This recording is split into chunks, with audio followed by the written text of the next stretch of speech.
எல்லா புகழும் இறைவனுக்கே. வெல்கம் டு ஹோம்பி வேர்ல்டு. நம்ம எல்லா வீட்லேயுமே பார்க்க சகிச்சிக்கவே முடியாத ஒரே பொருள் இந்த சோப்பு டப்பா தாங்க. பாத்திரவர்கள் இந்த சோப்பு டப்பாக்கு பதிலாக நம்ம புதுசாக ஒன்று செய்யலாமா? வெறும் யூஸ் அண்ட் த்ரோ டப்பா வச்சு. இதுக்கு நான் யூஸ் பண்ணியிருக்கிறது 2 யூஸ் அண்ட் த்ரோ டப்பாங்க. இந்த வட்டை டப்பாவில் மேலே உள்ள வளையத்தை கட் பண்ணி எடுத்துக்கலாம். உங்களோட பைப்போட சைஸு அதுக்கு தகுந்தாற் போல் இதில் ஓட்டை போட்டுக்கோங்க. என்னோடய பைப் தகுந்த மாதிரி நான் ஓட்டை போட்டிருக்கேன். இது 2லேயுமே ஓட்டை போட்டுட்டேன். இப்போ அது பக்கத்துலேயே இந்த மாதிரி கட் பண்ணிக்கோங்க. ரொம்ப கீழே வரைக்கும் கட் பண்ணிடாதீங்க, தொங்கிடும். அதனால நான் ஒரு 3/4 அளவுக்கு வர்ற மாதிரி கட் பண்ணியிருக்கேன். வளைச்சி விட்டுக்கோங்க. இது நம்ம எதில் மாட்ட போகிறோம் அப்படின்னா,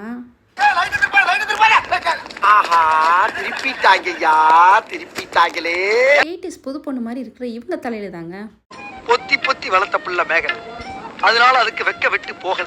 இப்போ வெட்டி வச்சிருக்கிற இந்த 2 டப்பாக்கள்லையுமே கீழே ஓட்டை போட்டுக்கலாம்.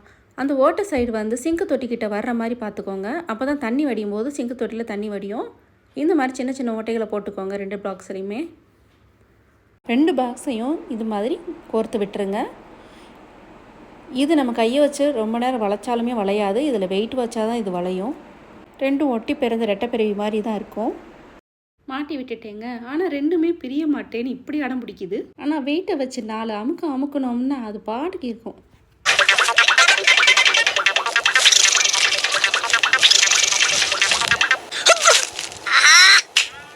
சொன்னா தூங்க கூடாதுன்னு ஊருக்குள்ள எவனோ செய்வன வச்சுட்டான்.